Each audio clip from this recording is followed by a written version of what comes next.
Let's say you receive your stimulus check. Show me the money. Or maybe you have some extra cash lying around and you want to upgrade from a budget player to a competitive budget player. Then, here are 5 staples you should consider buying and why. Guys, be mindful that the standard budget deck range from $5 to $100, which is typically what I post on this channel. Entering the realm of budget YuGiOh, we are looking at the price points between $150 to $200. The 5 cards which I'll be discussing in this video may or may not increase your budget deck to about $200. $200,000. First, we have Ash Blossom, considered the best hand trap in the game.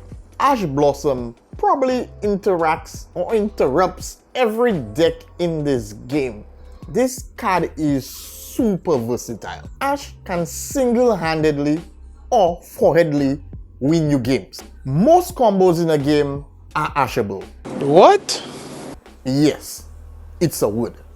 Ashable. Some may argue that one hand trap may not always be enough, but a perfectly dropped ash feels like this.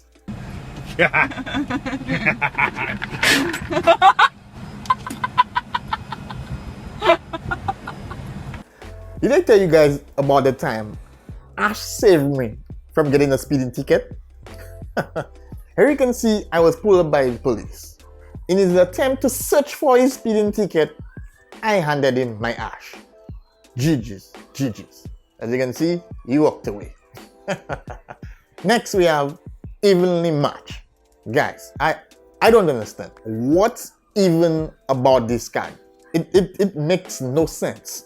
It's a 1-card board wipe that banishes face down. Be afraid. Be very afraid. When this card was released, this was literally me.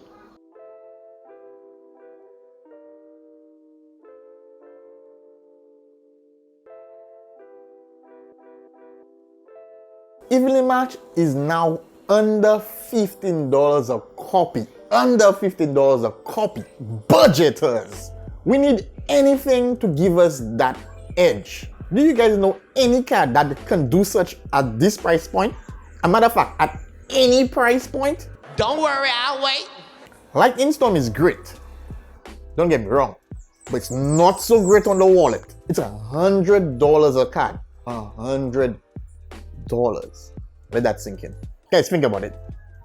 There's a reason why Excited Night got banned. And here we are with Evenly Match at free. Oh, guys. The card can be activated from your hand. It banishes cards face down. What a board wipe.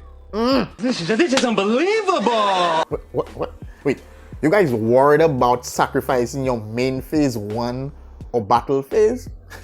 Guys, come on. 10 to 1, you might not even make it to the battle phase. And then again, this card can evenly be activated be activated during your opponent's turn. Guys, Evenly Match at $15 is a must if you wanna be a competitive budget player. This helps so much with these ridiculous boards these top decks are ending with. Guys, if you are receiving any value thus far, kick that like button and share it with somebody who would really appreciate the information. And if you guys are making any online purchase, please feel free to use my TCG affiliate link in the description. It really helps. Next on the list is Infinite Impermanence, or we call Imperm. Non-budget players have cast aside Imperm, stating that the card is just terrible. But for competitive budget players, this card is a big upgrade from Effect Villa. Imperm is an Effect Villa that can be activated during either player's turn. Do you know how it feels staying down an Appaloosa, a Darklaw, or Winder during your opponent's turn and you have an Effect Villa in your hand? I mean, it feels terrible. Non-budget players are flexing the droplet, but for budget players, this works just fine. 60% of the time, it works every time. Let's not forget about the second effect, where it's possible to negate a spell and trap card. And in some circumstances, you can kill two birds with one stone. For instance, your opponent activates a magical trap card in this card's column. You're going to chain this card to negate a troublesome monster. And let's use Winder. Winder is one of the most troublesome continuous effects in the game. You're going to activate, negate Winder, and therefore you're going to be negating that magical trap. Talk about killing two birds with one stone. I'm going to get it right this time. One stone. Now that's what you call dunking on your opponent.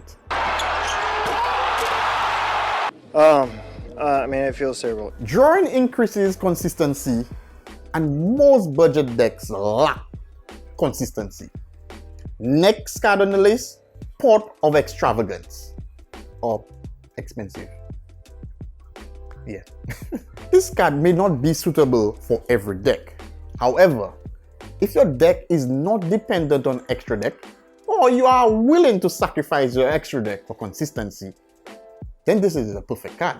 Budget decks mainly rely on Pot of Duality or Pot of Desires for draw power. And we all know the drawbacks to these cards. If you are playing some control decks, example, Alter Guys or Guru Control, you can pair Pot of Duality and Extravagance for even more consistency and draw power. You can also pair Pot of Extravagance with Desire if you are playing an out of play or banish deck. There are some decks that really thrive on cards being out of play. Then that's like a win-win-win for you. Next on the list,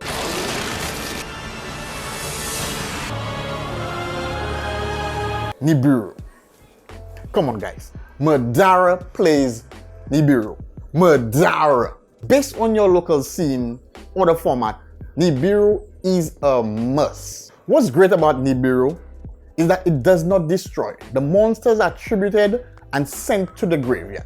Non-destructible or non-targetable monsters are just Pringles to Nibiru. A board wipe that happens after 5 summons. And what's great about that, it doesn't matter when you activate this effect after the requirements are met. If you're playing against a combo deck and going second and Nibiru is in your hand, this is how you feel internally. That duel may just be in your favor. If Nibiru isn't in your main, it should definitely be in your side deck. Definitely. Number 5, we have Droll. Droll and Logbird. Droll is super effective against most decks this format. Some of the most consistent decks in the game have multiple searches. And let's not forget, each of these decks are also playing drawing staples. Droll and Logbird is one of those cards you will definitely want to always see in your opening hand this format. And here you have it guys. Hope this video was informative. Please feel free to leave a comment below. I'll leave you guys with these 2 videos. Take care, stay safe.